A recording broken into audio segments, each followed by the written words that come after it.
Hello, everyone, and welcome to the Parkinson's Foundation Expert Briefing. I'm Dr. James Beck, Chief Scientific Officer at the Parkinson's Foundation, your host for today, and it's a pleasure to have you with us. In today's briefing, we'll explore how artificial intelligence, or AI, something maybe no one's ever really heard about, these AI-enabled tools may influence communication, symptom tracking, care personalization, and how individuals and care partners can engage with these tools responsibly. But before we begin, I always like to get a sense of who's joining us today, and we're going to launch a poll. And in this poll, if you're joining from Facebook Live, you can respond using the comment section as part of the process. So in this poll, you'll see what we're really trying to do is get an understanding of your connection to Parkinson's disease. Are you a person with Parkinson's? Are you a spouse, care partner, family member? What's your relationship? This helps us really understand who's joining us today and can allow us to tailor our presentation on the fly. Expecting a lot of people with Parkinson's join, but sometimes we get surprises with a lot of scientists and researchers as part of the progress. So let's see what we get as part of that process. Hopefully people have gotten a chance to respond. You can do it on your phone, or if you're sitting in front of an old-fashioned computer like I am, you can use the mouse to click the right spot as part of the process. So give it another minute. Okay, yeah, great. A lot of people with Parkinson's joining us today, as well as some other health professionals and some scientists and researchers. Great, wonderful to see. Thank you for sharing your connection to Parkinson's for us. Before we get into the meat of our discussion today, I always like to take a moment to introduce the Parkinson's Foundation. We are a nonprofit organization dedicated to improving the lives of those living with Parkinson's by enhancing care and advancing research. Our efforts are deeply rooted in the collaboration with Parkinson's community and ensuring that everything we do aligns with your needs and priorities. Today's program is an example of how we're working with you to meet those goals. And for those of my colleagues, we've got two slides presented right here. So we just need to eliminate one screen. There we go. One of our key initiatives that's part of this, relies upon feedback and engagement of the community. Is through investing in breakthroughs, and PD generation is, I think, top of that list. Here with PD generation, we offer free genetic testing and counseling to people with Parkinson's. And by participating in research, you can learn about your genetic connection to Parkinson's disease and contribute to the research effort that drives new treatments and hopefully one day a cure. So we encourage everyone to share this opportunity with your community. We know a lot of people in our in our Parkinson's Foundation family have already participated, so thank you very much for that. I think the key thing is here that we together, as always, we can make a difference. And so what I'd also like to do next, and I think it's very relevant for today's topic, is introduce you to Ask Pam. This is the Parkinson's Foundation's latest tool, the Parkinson's Assistant Manager. Pam is an AI-powered chat tool from the Parkinson's Foundation that provides trusted evidence-based answers about Parkinson's disease. And you can ask Pam anytime, anywhere. The key thing about Pam is it's secure, it's confidential, and as always, was created to give people with Parkinson's and their caregivers instant access to accurate Parkinson's Foundation rooted information 24 hours a day, 7 days a week. The information that comes from this chatbot is all derived from stuff that we have created and vetted. It doesn't go out beyond the Foundation's network, and so you can really feel confident that the information you're getting is something that's accurate. And like all the information that we provide on our website, this is really educational information. It's never meant to replace medical advice from your healthcare provider. Use it in that way, of course. So one thing we always do with our expert briefings is record them. This is no different here. So if you are having to step away or you come in midway, or people who want to watch this, there will be a recording of this. If you've signed up, you'll get a link to that recording when it's ready. And then at that point, you can share that with others as part of the process. So now I'd like to take an opportunity to introduce our speaker for today, Dr. Alan Wu. Dr. Wu is a professor of neurology at Northwestern Medicine's Parkinson's Disease and Movement Disorders Clinic. He's worked as a physician informaticist for over a decade on electronic health record projects with the specific goal of looking to improve patient engagement, reduce physician burnout, and enhance efficiency. He collaborates with the Parkinson's Foundation today and the electronics health record provider Epic on a national initiative to improve hospital safety for those living with Parkinson's.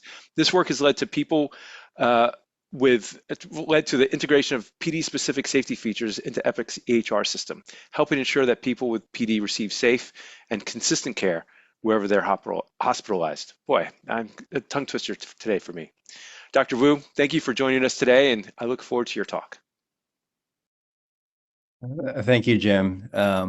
I'm going to go ahead and share my screen and get going. That was a great intro and a privilege to be here.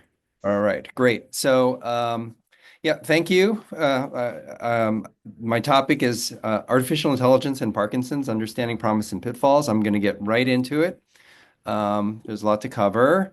My disclosures, I actually don't have any financial disclosures with anything that I'm going to be talking about. I have volunteer disclosures that Jim touched upon. I volunteer at the American Academy of Neurology. I'm chair of the Practice Management and Technology Subcommittee and a member of the Medical Economics and Practice Committee. And I'm also a member of the Brain and Life Editorial Board member, which is a free publication online for people with neurological conditions and their caregivers. And also, I am a volunteer elected member of 12 other neurologists around the country on Epic, which is a major electronic health record vendor steering board, which helps put neurology specific content into that electronic health record vendor. We're going to go through three parts. The first part is a basic understanding of AI, defining what it is and how it works at a very high level. Again, people on this call probably have differing experiences with AI. So those of you who are experienced, you'll have to put up with this part. And for those of you who don't quite know and are curious about AI, maybe you'll find something here to level set. Then I'll go through some examples of AI, broadly speaking, in action, real world examples that are relevant to our community. And then some just basic tips on how to use AI, particularly the large language model, safely and responsibly. But first, a little bit about me and why I'm here, perhaps. First of all, I do not consider myself an expert in AI.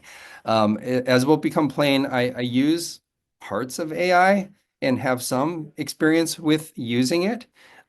But what I really am, as in my introduction, I am a physician informaticist. I'm a clinical informaticist. I will define that more in the next slide. But I've been involved with this world since 2013. And that's a long time ago, and that predates the modern era of AI. And there's a slide there, a picture from 2014, where there was a group of us mid-career physicians at UCLA that formed a group that advocated for health information technology during a transition to electronic health records, which were promised to solve all of our healthcare problems. And guess what? It did not. And therefore, there became a retained need for physician expertise in health information technology and making it work for us and not against us. So there became in 2013, 2014, bottom left, American Board of Preventive Medicine has now certified a physician specialty in clinical informatics. I am the program director of that at Northwestern now, and we train physicians to become stewards of electronic health records, health information technology at the level of helping individuals. And that is physicians, that is patients, that is caregivers, and that is our staff, one-on-one with health information technology. The things on the right I already mentioned in my disclosures, but I did want to give you this idea that I've been working with health information technology for a while. And clinical informatics is not just about the technology, it is about the people who are using it, and it's about the process of making sure that it's integrated into workflow. And these pictures and headlines are from my other talks on clinical informatics, and they are talking about how we need to make sure that the little picture on the left is showing the busy doctor on the left, typing busily on their computer, on their chair, back against the very happy kid on the exam table and their parents. And it was a commentary on how we have become, we are typing on computers more than talking to our patients. And The promise was that electronic health records would improve our care and solve a lot of problems. It did not. AI is promising the same thing, and in my view, I think it's still about people, process, and technology. And I do not think AI is going to solve all our problems, and it's still going to require people, advocates, physicians, and physician informaticists to extract the value out of them. This is a picture of what's called the fundamental theorem of clinical informatics. This is from 2013. And it was the premise that a human plus health information technology should be better than the human. That is a driving theme and should be the theme as we move into a new era of technology, including AI. And what defines better? This is the classic kind of triple aim of healthcare, improving the patient experience, lowering the cost of care, and improving the health of the population. There is some that will advocate for a fourth aim, which is reduce clinician burnout, because if we have physicians retiring in droves, that does not help our efforts either. But this is background about where I am coming from into this world. With that, I'm going to go into the first part, which is the AI 101, understanding AI. And there is a hype about AI and a promise, and these are quotes of very, very optimistic, overly so people. Demis Hassabis there on the left is a computer scientist, but he won the Nobel Prize for using AI to show how proteins could fold. And he's claiming that maybe we'll cure all disease with the help of AI in the next 10 years. And on the right side is a prominent essay from futurist Dario Amodal, who said, I think AI could increase the rate of our discoveries by 10 times. I think this is more on the mark of trying to enhance our abilities with AI technology, giving us all this progress. And of course, you get these headlines.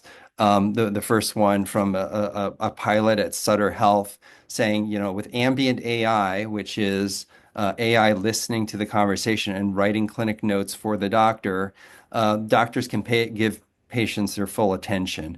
And there's reasonably good evidence that that is actually helping occur.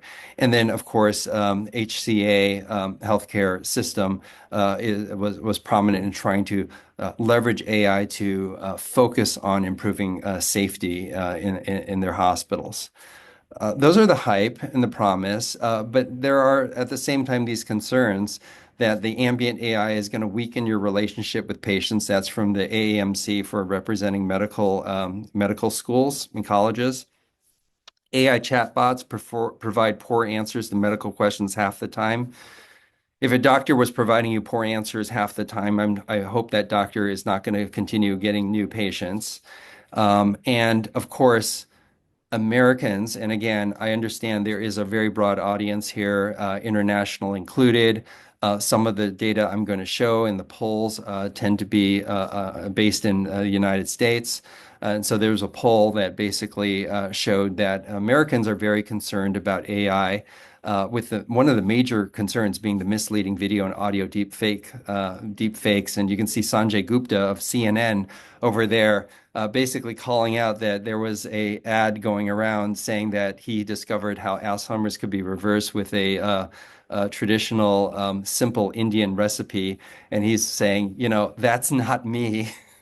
And this can only get more realistic over time. So there are concerns about this technology. And the reality is, just like electronic health records are in our medical clinics, it is going to be hard in most of the world to find clinical care without some electronic health records. It's harder to avoid AI in some form. Americans use AI in this other survey, broadly defining AI-enabled products you see there, but basically 99% of us touch something, a website, a shopping site, our smartphone, our Amazon lists. These things are all included in that category. So it's here in various forms. Generative AI, which is the new era of creating AI that is creating novel outputs. This is the chatbots and so on. Over half people have used it for personal purposes, 28% at least weekly, and still about a third, 31% never used it. And the skepticism in this poll, which was March 2025, so between 2024 and 2025, it's already a year old. There was a sign of growing skepticism with the feelings of being overwhelmed, skeptical. You can read it there. Curious is a good one, cautious, concerned. And there was a bit of a shift downward in being impressed, hopeful, or excited. So with that, I'm going to go into a little bit more about the 101 of artificial intelligence. There's a lot of definitions that get pretty technical, but basically I try to simplify it. It's basically computers doing things that if a person did it, you would think they require intelligence. And I can hear you all thinking, yeah, there are things that we do that humans do that do not seem to require intelligence, but in the end, basically, computers are doing things, responding, writing back text, talking back to you, and they are things that you would not have expected computers to be doing, say, just a decade ago. And so that's a very broad definition of artificial intelligence, and it comes on a spectrum.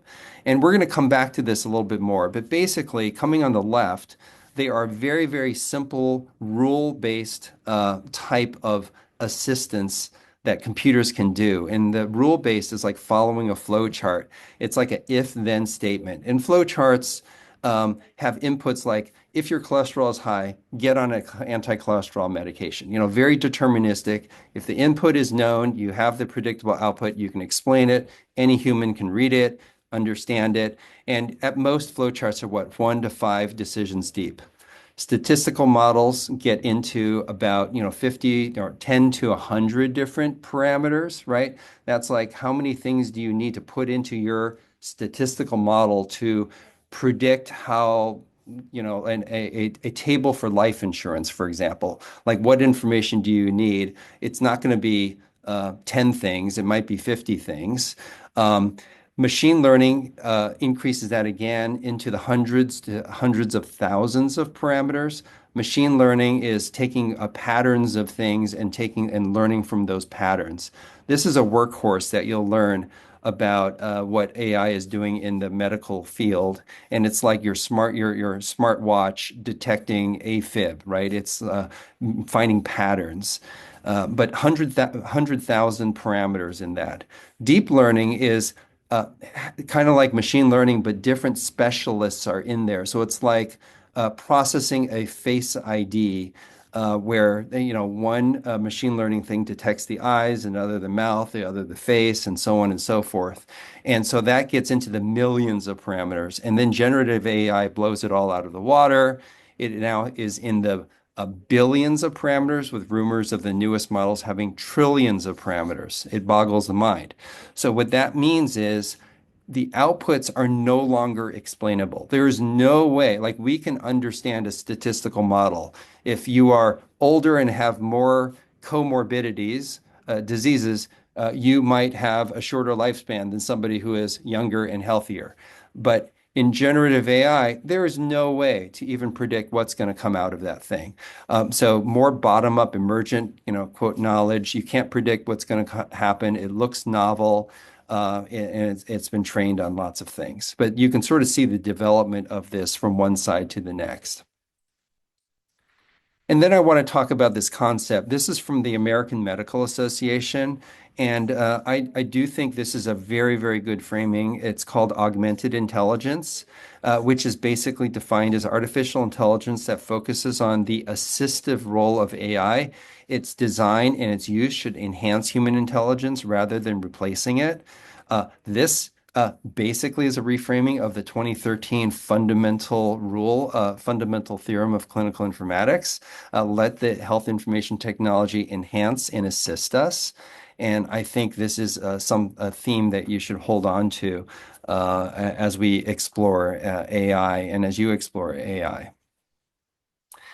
Again, AI 101, we unfortunately have to go through more definitions. You might come across these. I don't think we need to dwell on this for the purpose of the talk, but you might come across these things in your reading, in media, in lay materials. Specific AI is an AI, any of the types that I showed, that are trained to do one specific task. Like this AI tool transcribes a doctor visit into a clinic note. That's all it does. It doesn't do things like plan your vacation, right? But a general AI could do things on novel problems that is not trained on. So the example here is, what did my doctor mean by dyskinesia? And you can say, explain it to me in Spanish, or explain it to me at a sixth grade level, or give me dyskinesia in the context of all the movement disorders that could exist. It'll answer things beyond what it's been trained on. Generative AI actually will combine that into more novel output, where it will summarize things and create a new kind of information with follow-up questions.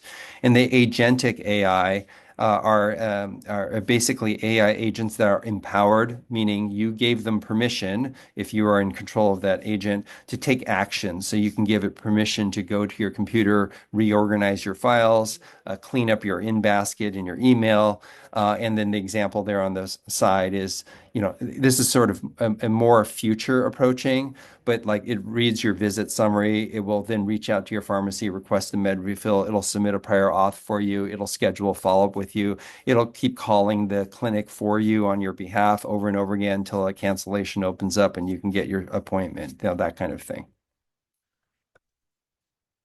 So just to put a pin in it, and we can go through this quickly, rule-based are things like spell check, appointment reminders. Is the word spelled right or not? Is the appointment today? And if it is, send a reminder, right? Very rule-based, easy to understand. Probability models, those are your insurance risk calculators. Your weather forecasts are in probability models. It changes as time goes on. Likelihood appointment cancellation is an example of an application in clinic operations. Now, machine learning is those Amazon, Netflix show recommendations, a very fancy text completion that happens automatically in some emails, patterns in your wearables, in your Aura Ring or your smartwatch. Um, Deep learning, more deep, large data extraction tasks like dictation, speech recognition, voice to text, face ID, photo sorting by some of the photo apps will now sort by face. That would be deep learning. And then generative AI, we will talk about. ChatGPT is the prototype that came out in 2022. And then there's these other ones, Claude, Copilot, and chatbots. Now you've got Pam at the Parkinson Foundation. That is a generative AI product as well. So AI can mean any of those things, and it can be more than one of those things. So if you just take the example of the AI, ambient AI, in the office visit, a microphone is listening to the physician, the patient, the family, and the conversation. That's deep learning. Deep learning is looking for patterns in the audio waveform pattern of what it's hearing, accent or not, and it will process that and turn it into text that a computer could compute. Then generative AI will take that information and combine it and summarize it into a clinical note. And then a physician is responsible for reviewing that note and proving that it is their responsibility. And that would be the augmented intelligence part of things. But, we will say ambient AI, and we mean all of this. Okay. Large language models. So this is the most accessible part of the current era of generative AI. You can see I tried to figure out a way to represent how popular it was. This is a Google Trends search that I did using the term Chat GPT, which basically doesn't exist until 2022, the end, and then it starts taking off. And it's like one of the most popular. People signed up in droves very, very fast. But very expert in language processing, right? It got trained on text information, and it is fluent and it is confident. It's prone to inaccuracies. I'll go into it a little bit more.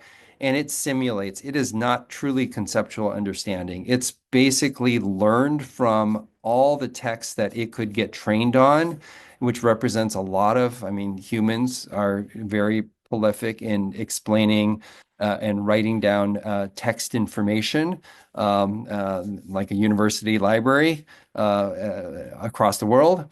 And that's where it's basing its knowledge on. And so it produces really fluent language. It is a very good language processor. So conversational tools to answer questions, summarize, explain, and draft. So that is an early entry point for generative AI. But of course, there's also other content generation, and you've seen all these things online in the news. It can create images, it can create videos, it can create slides, spreadsheets, documents. It'll create computer code. Not going to go into all of that, but all of these count as generative AI and has a lot of capability. But I want to emphasize that while these are accessible, uh, and I didn't land on an exact analogy, but we'll build one here during this slide here. We want to make sure the human is in the loop. Large language models are a tool, and I would treat it as a team member that enhances our capabilities. It should never, ever replace decision-making, human connection, and judgment. Humans are always, always going to be needed. And the idea is not just to shrink your workforce, right? It is to design a better team. It is not necessarily for a smaller team. We can do more, hopefully, if we use it responsibly. And remember, the tool is a tool. It is a computer. It is not a person, and it doesn't have any responsibility or real knowledge. It is really, really good at being a super librarian. So it will organize and summarize large amounts of information. All the information in the Parkinson Foundation websites, which is quite a bit, is now accessible to you through PAM. It's very good at broadening your searches, broadening your horizons, broadening your brainstorming, providing multiple perspectives and options. That is what it's good for. It's like the super Labrador retriever. It will retrieve anything you want. As long as you tell it to broaden the search, it will do that. However, these are designed to be overly agreeable to a predictable fault. So this is like the super graduate student that is able to retrieve anything you want, but is basically has no common sense and has no sense of responsibility and takes no responsibility for mistakes. And so it's like overly agreeable. It will get anything you want. It has amazing capabilities as a super librarian, but it will have no real pushback on anything you ask. And so you have to guard against that.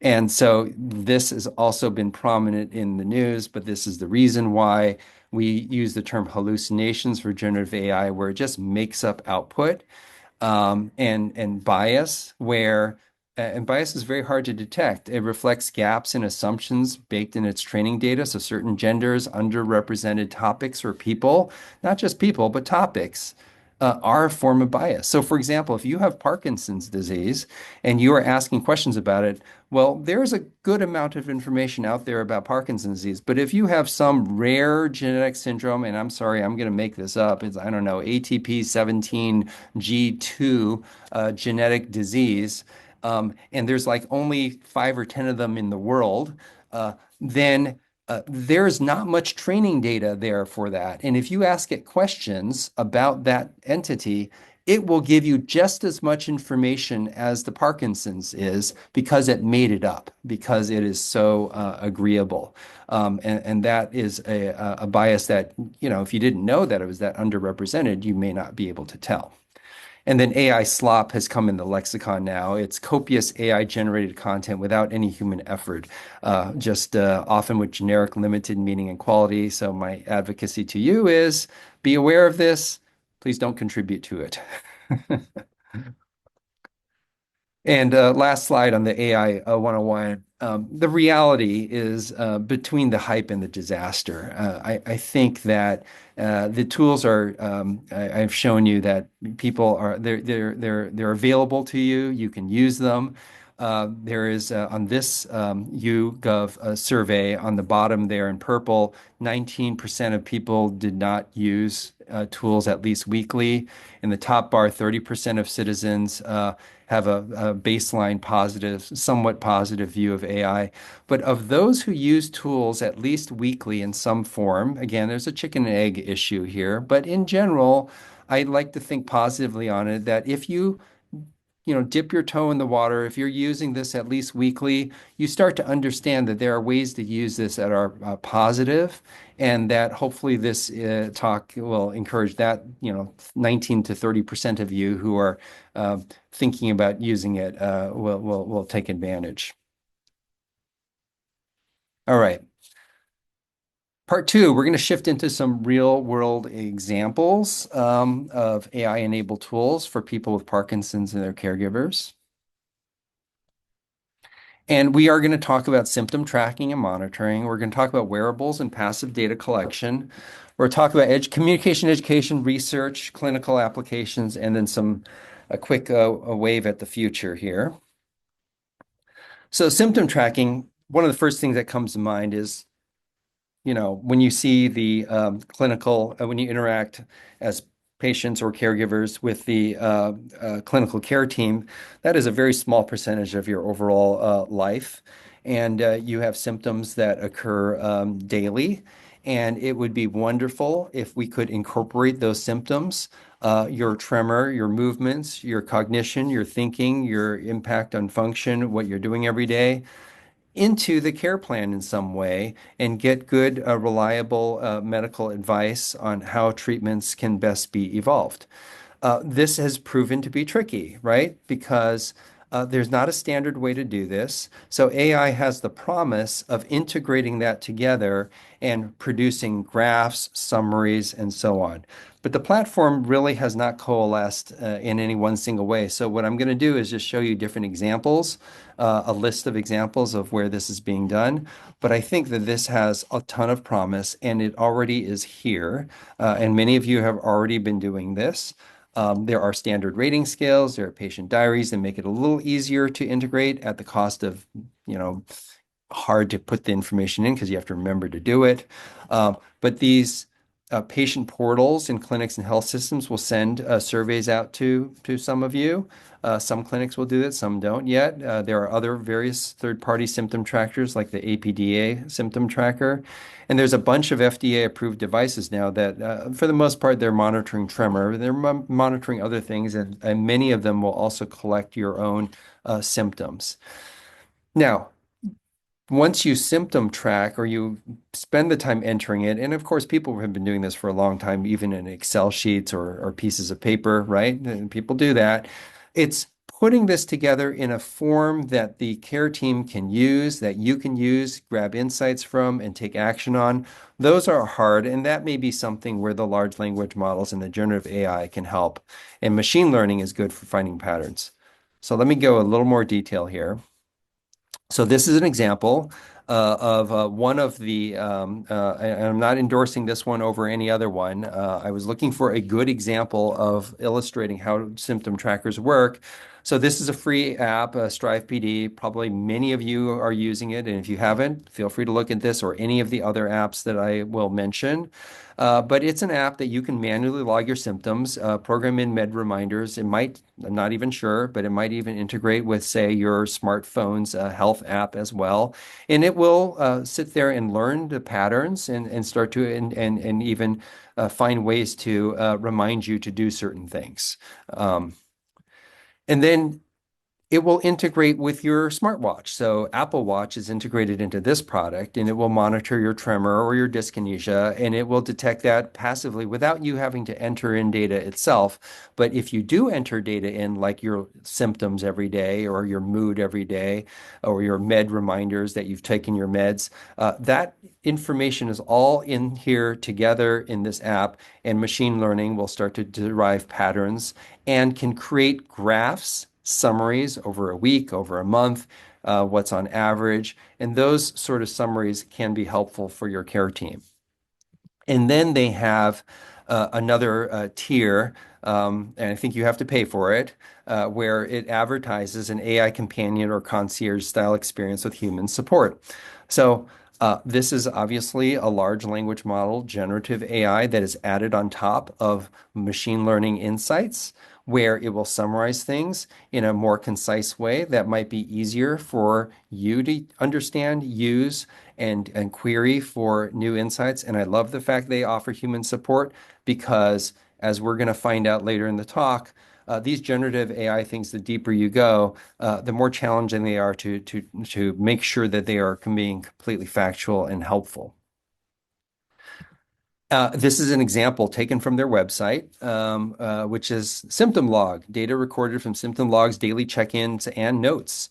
And it, says it's generated by AI, but it's literally, it looks like something that you could just give to your doctor instead of your doctor asking you, so have you had balance problems? Have you fallen? Do you have off periods? Do you have dyskinesias?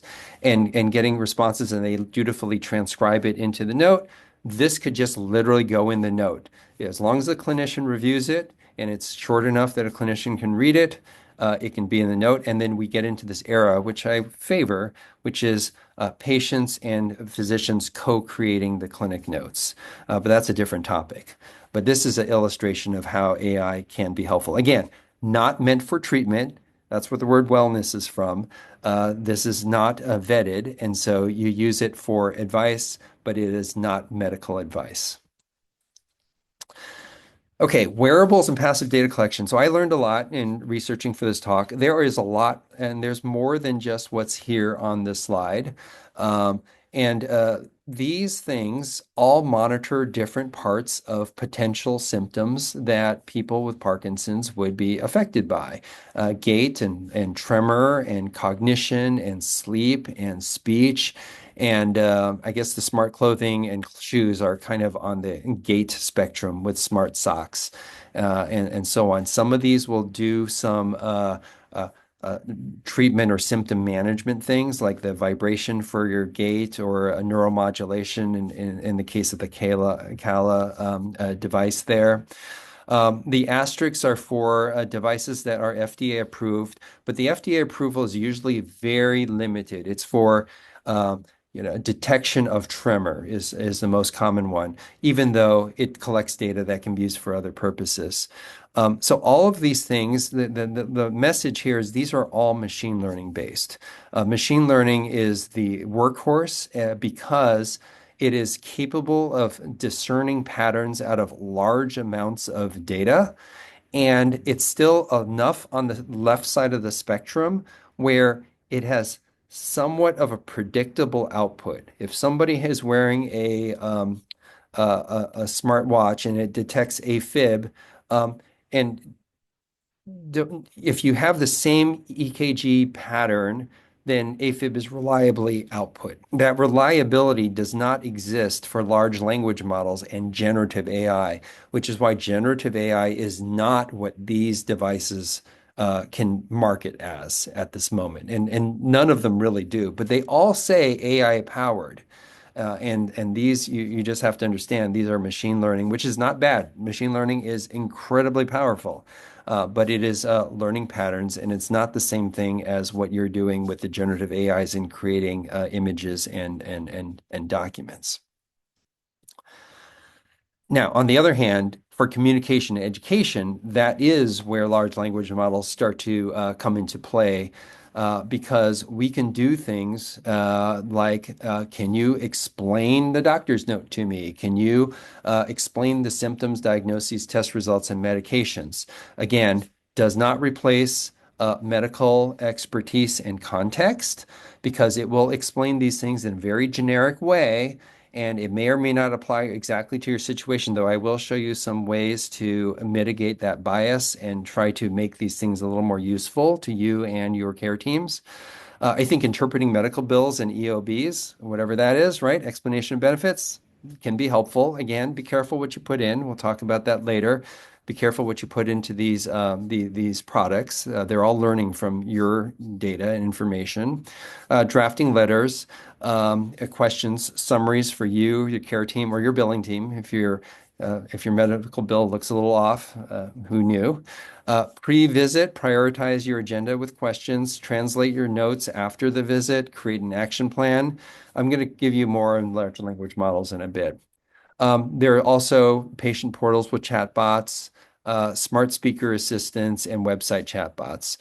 These things are evolving and they are helpful and you can use them. And you just want to be alert, even if it is provided by a clinic or a medical center that is very famous, it will still make mistakes, and you want to be on your guard for that.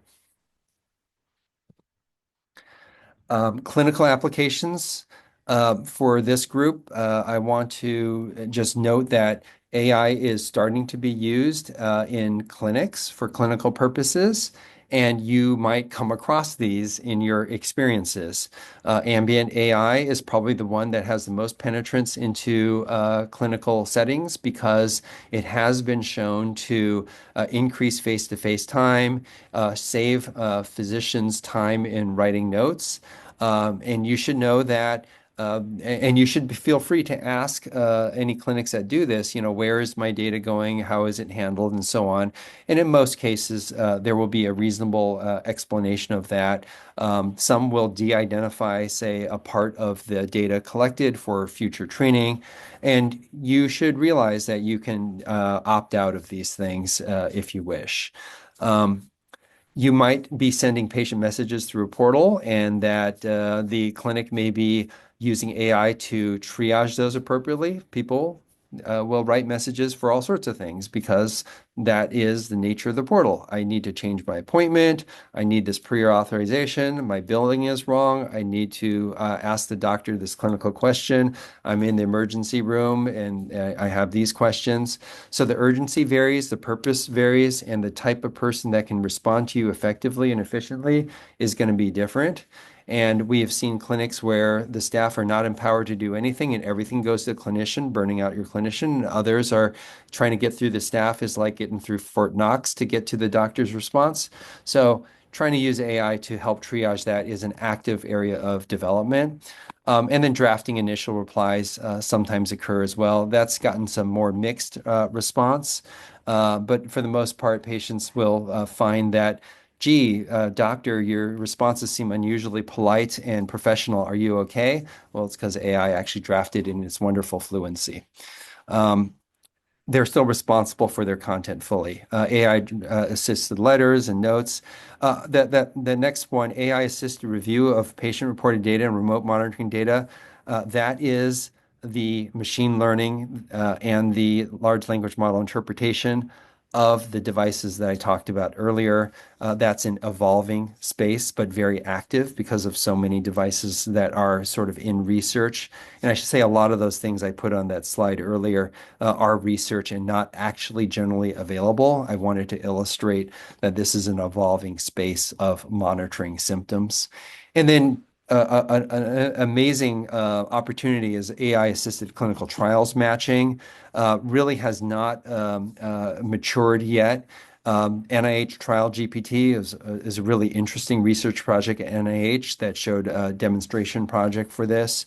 But Parkinson Foundation, Michael J. Fox Foundation have Fox Trial Finder, trial matching services.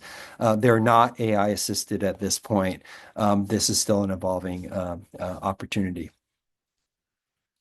And then I'm not a researcher, so I'm not going to talk a lot about this, but suffice it to say, there is a lot of AI working to assist in interpretation of these big data sets, including the PD generation. Lots of opportunity there to identify patterns in that data set. So we appreciate everyone, patients, caregivers, controls, who are participating in these studies. And then future, I mentioned it once before, and I'll mention it once more here. Agentic AI is coming down the pike. It really has taken off in 2026, particularly for writing computer code. But these are AI agents that act in the real world.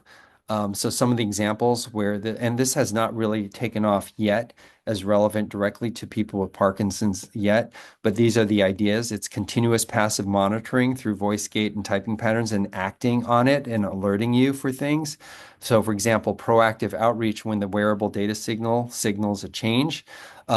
adaptive medication reminders based on your on-off patterns and depending on whether you missed a dose or not, or you woke up late, those sort of things happen. You stayed out late. What should I do? Symptom triage, helping you decide what needs a call, what can wait. And then all the stuff I talked about earlier in the example where AI can reach out and help you schedule automatically, help you follow up on referrals to make sure they don't fall behind and that they get followed up with. And this all leads to sort of our holy grail of precision medicine, where it's not just about genetics, it's about making sure that your treatment is tailored to you. And you know, if we do have the genetic information, which would be incredible because everyone has a different type of Parkinson's, most likely, that we tailor that treatment. We want to personalize patterns for your medication and deep brain stimulation programming for those who have heard about that. It's a bit of trial and error, and wouldn't it be great if you could just make sure all the DBS programming is kept in mind as the next programming is done, and especially accounting for the fact that the Parkinson's unfortunately still is progressing. So what works now may not, what worked before may not work as well now. How do you optimize that? Personalized exercise coaching and the learning healthcare system where your data improves care for everyone and your data can also improve care for you, feeding information back into the point of care. Anyway, this is a lot of future stuff. I want to turn ourselves back to sort of practical reality now next. Oh, yeah. So now we're on practical tips. So that was sort of a overview of things that are in existence now at kind of a high level. I want to address the current generative AI and the chatbots, right?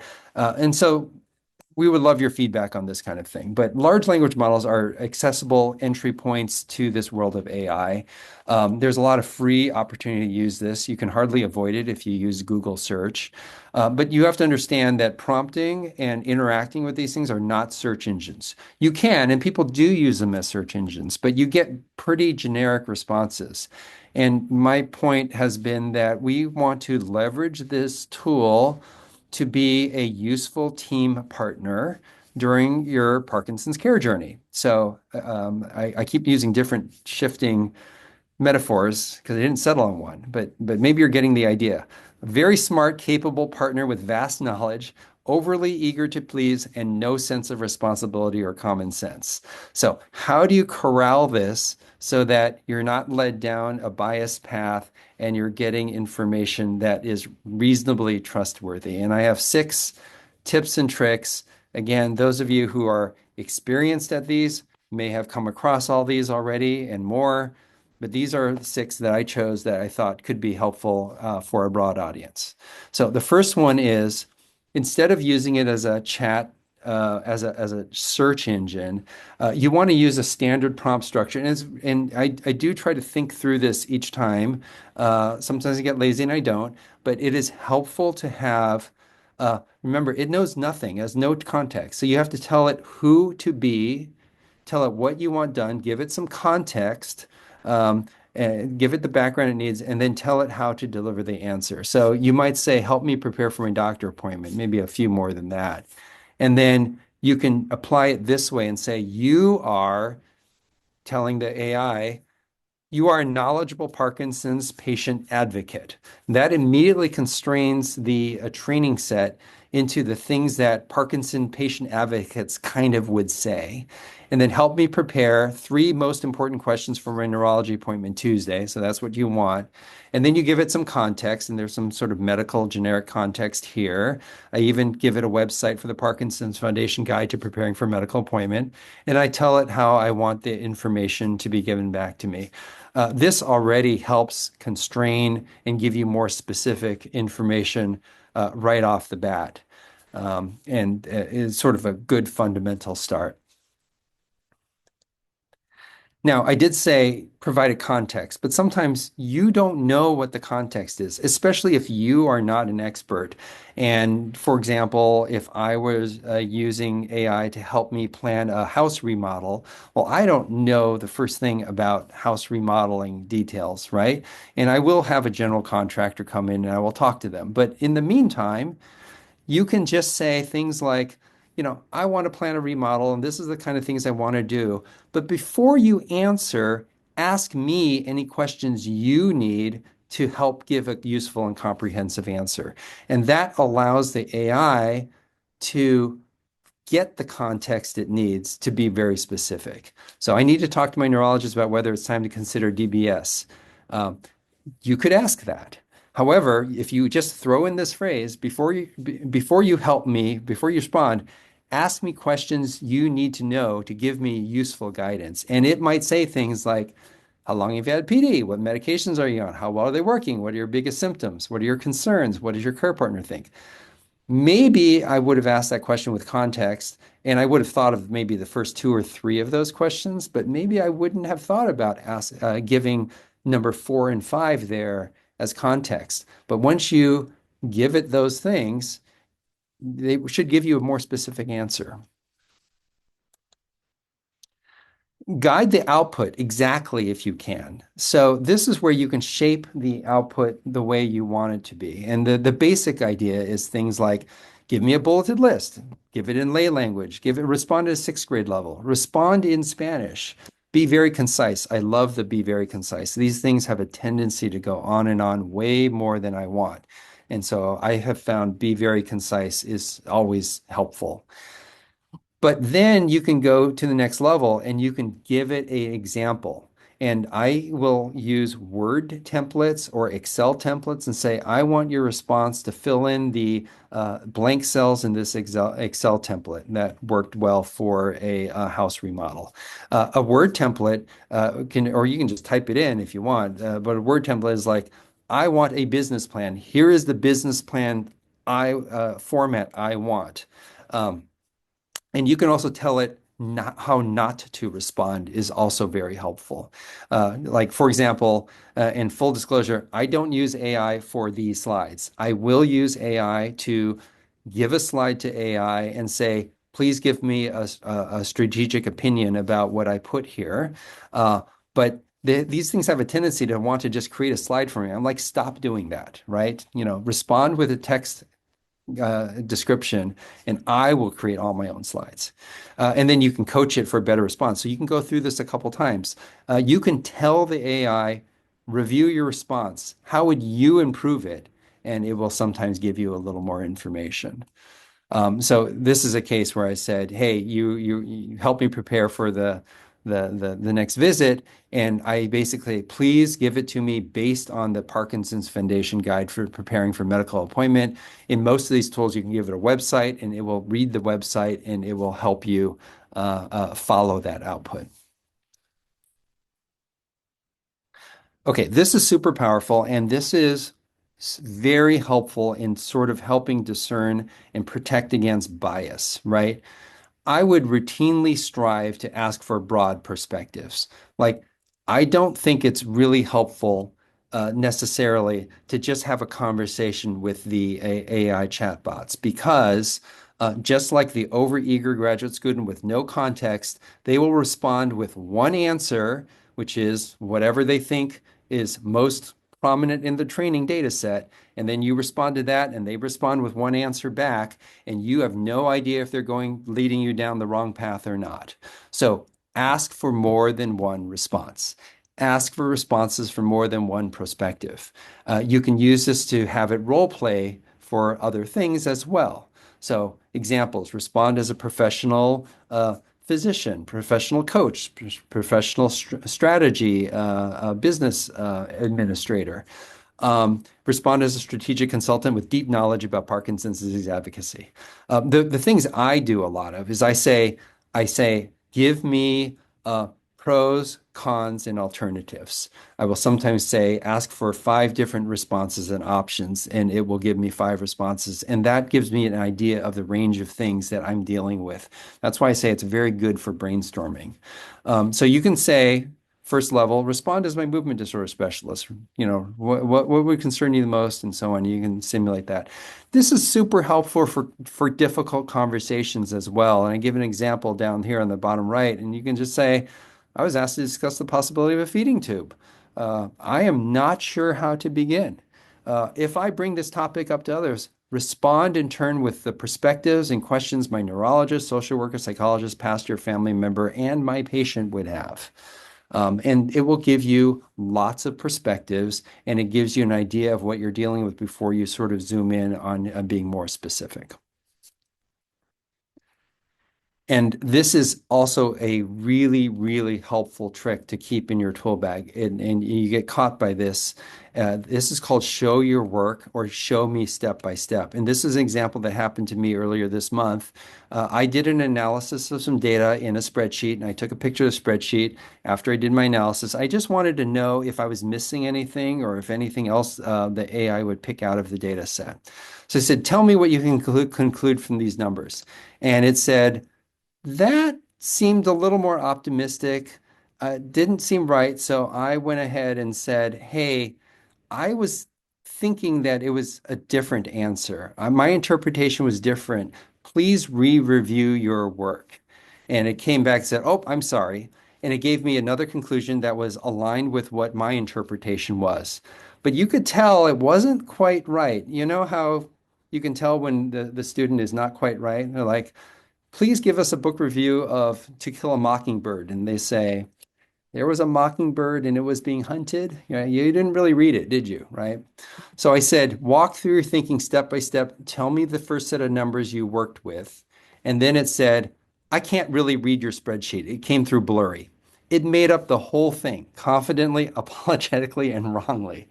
And so this is called chain of thought. Walk through things step by step with actual details. Do this if you're doing anything that is going to be concerned about accuracy. Memory, I think this is my last point.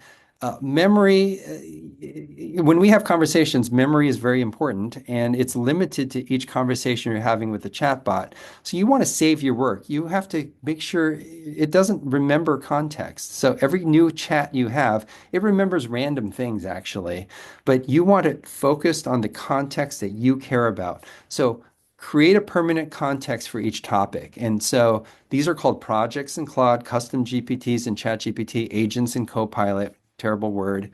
But I have a context for how to set up my internet system at home. I have a context for my financial planning. I have a context for my my home remodel, right? So I don't have to repeat myself each time, and I can start a new chat and ask a different question.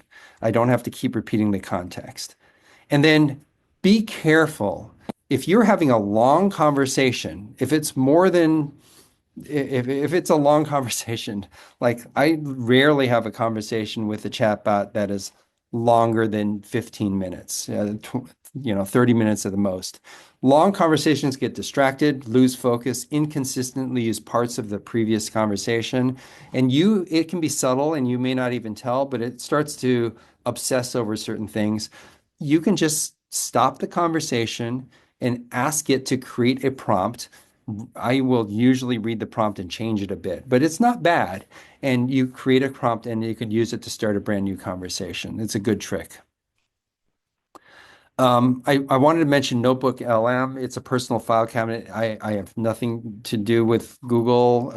I use Google. I actually don't use this tool a lot, but it promises that it only answers from things that you've given it. So it tends to have a lower hallucination risk, and it can tell you if it does not find something. So you can upload things like your visit summaries, test results, and then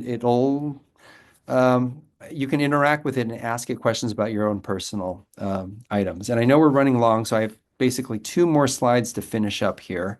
But yeah, this is a potentially useful tool to look into, but I'm not endorsing it myself, but I think it has promise. So 2 slides on responsible AI use.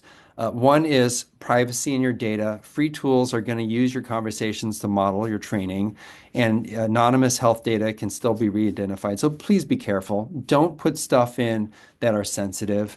Consider starting out dipping your toe in the water by paraphrasing things instead of uploading your whole clinical notes.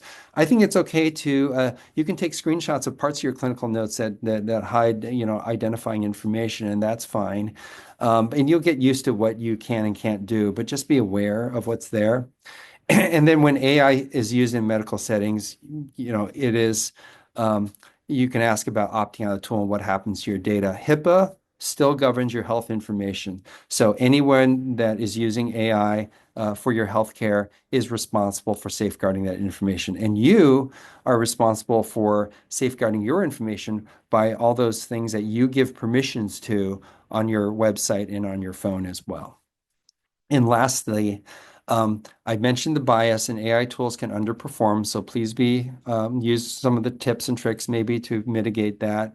Legal accountability, it's still an evolving landscape. If someone has a harm from a diagnostic error, who is responsible? And right now, it's mostly the physician. So the physicians are responsible for what comes out of these AI tools if they're using it for advice.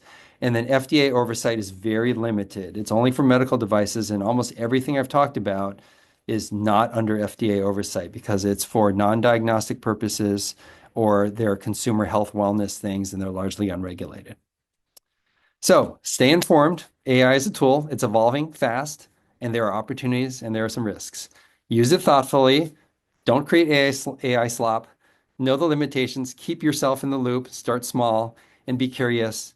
Ask questions of your care team. Contribute to the Parkinson community on how to use these things. And I'm sorry I ran a little long, but I wanted to leave time for questions. So that's what I had prepared for you.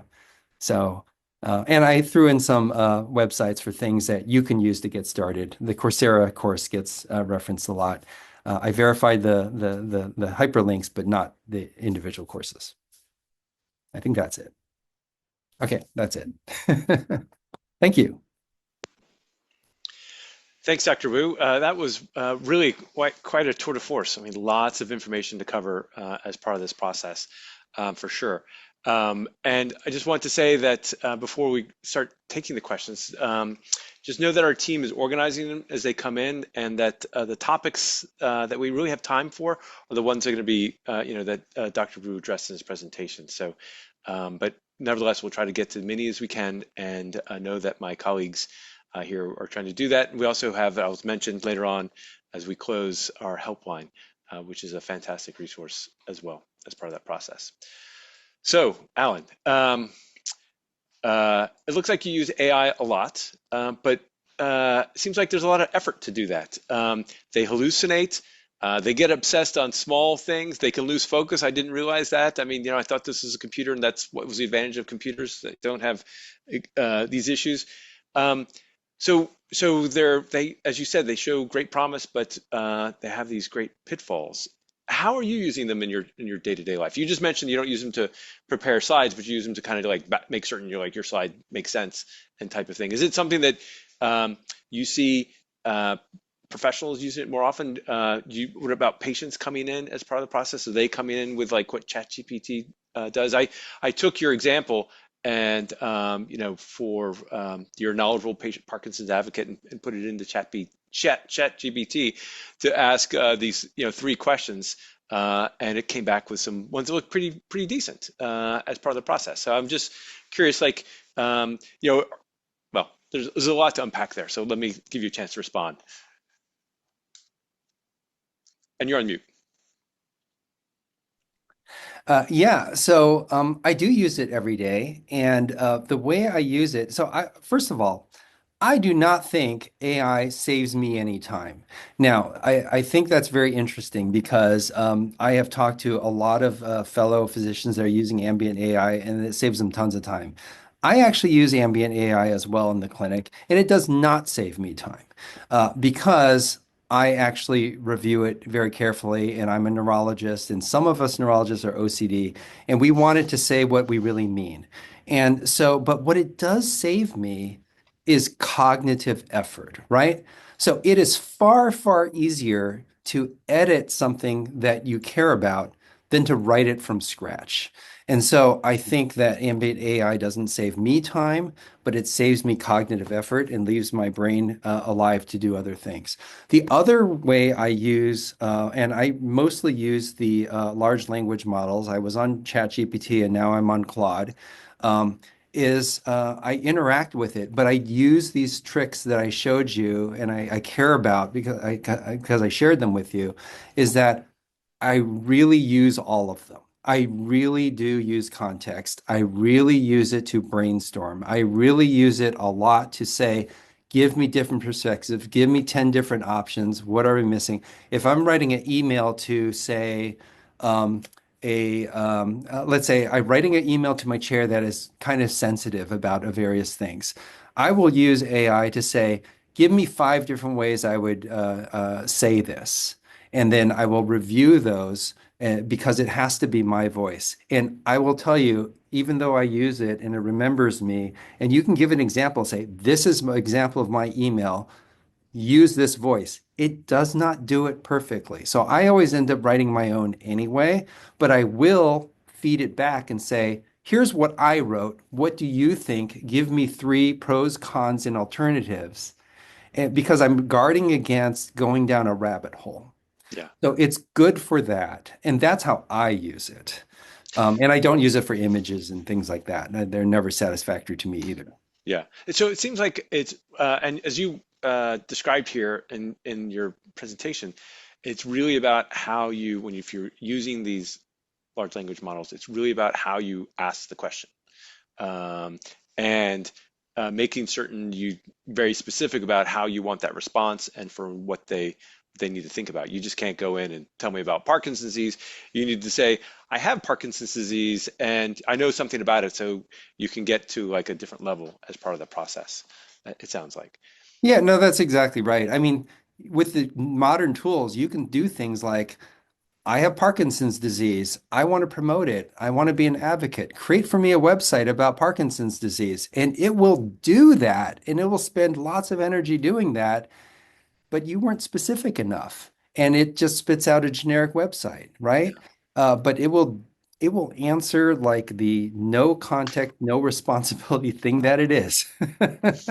Yeah, that's a good point. So, hallucination is this really thing to be on the watch for, because it makes up answers. It seems to me that you're talking about it wants to please you and provide a response. Even it never seems to say I don't know, which would be great. I would trust people who say I don't know, because then because there's questions people just don't know.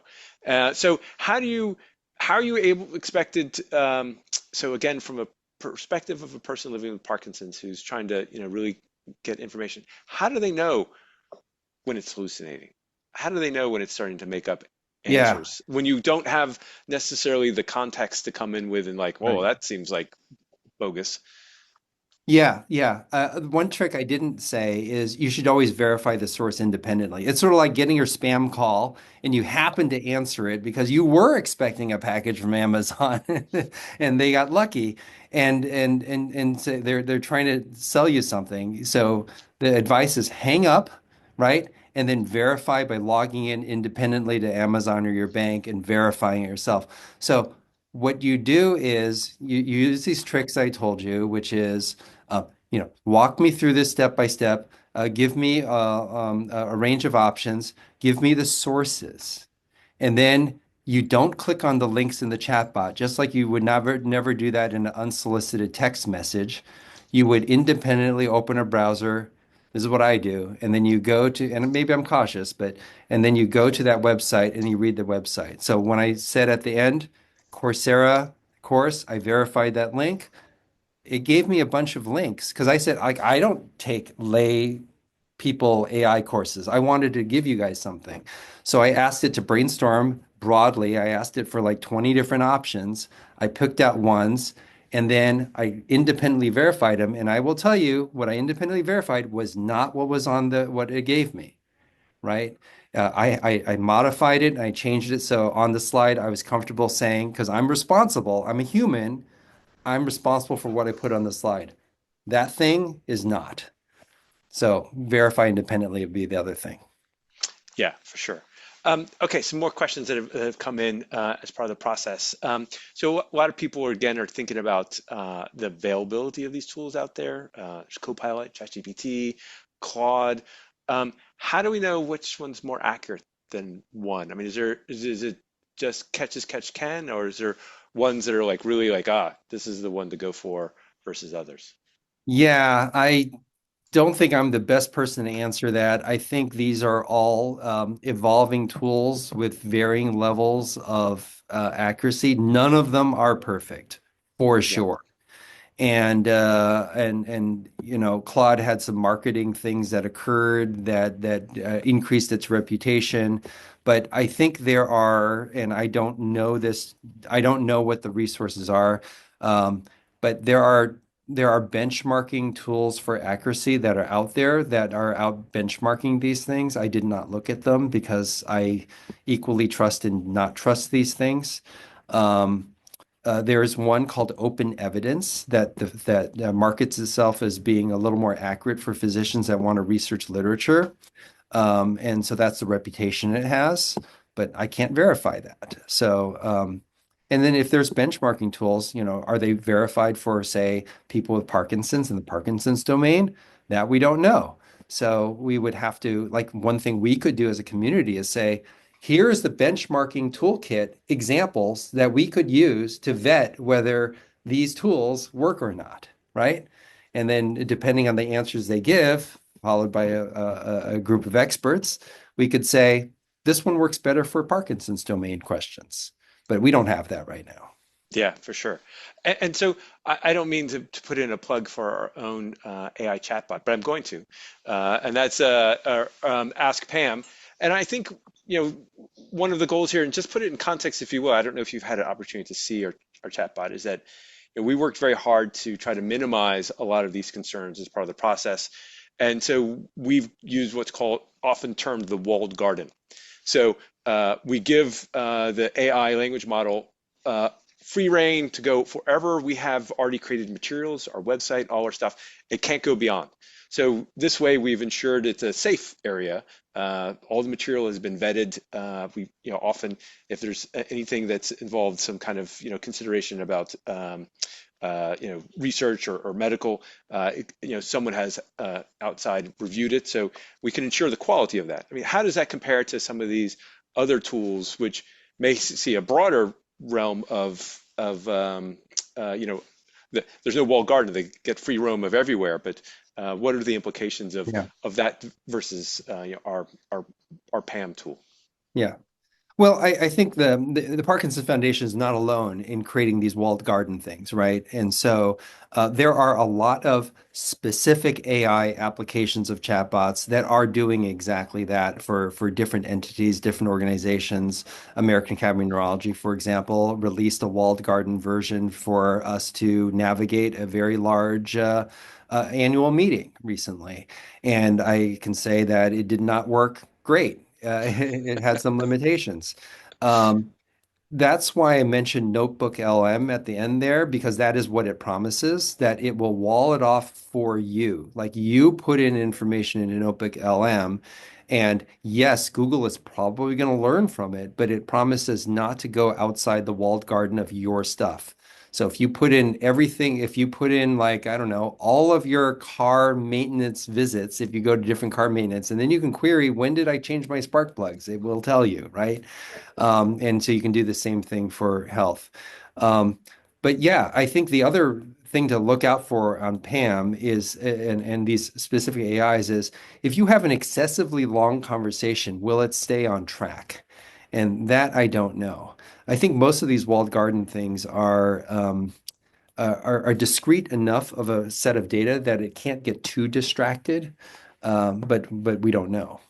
So thinking about that, you'd mentioned this idea of context, which allowed you to do it. And a question that came in asking if contexts are something that you have to are those part of the free version, or is that part of the paid version for some of these AI models? Do you happen to know?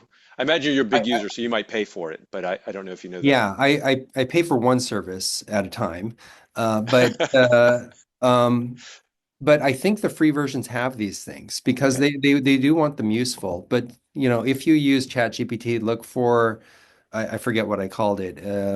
I forget. I had it on a slide earlier, Yes. and Claude has something called projects. But yeah, context is yeah. Without context, it will give you generic stuff. Right, right. But the my question, sorry, I maybe didn't ask it well enough, is if you have these contexts, is that not the same thing as a long conversation about the same topic? Uh, Oh, yeah, yeah. So when I say long conversation, that means back and forth, say 50 times. You're having an active conversation with the chatbot. A context is where you can upload one large prompt and say, that's the context. You are an expert in Parkinson's domain. You have access to everything in the Parkinson's Foundation. Um, and you will answer in this. My goal is to construct a research grant to the Parkinson Foundation for this purpose. And then every time you start a new chat in that project, it knows that context as a got it. prompt, and then you can have a conversation. Now, if your conversation goes through 50, 100 levels deep, and I've given it 20 different versions of a paragraph to react to, it's going to start getting confused. So I should start over and say, okay, I'm back at working on the method section of this paper. Here's, can you react to this? It will forget about the first version I did, but it will still have the context. You can have as many chats as you want within a context. Got it. Okay, that's You just very don't have to type it all again.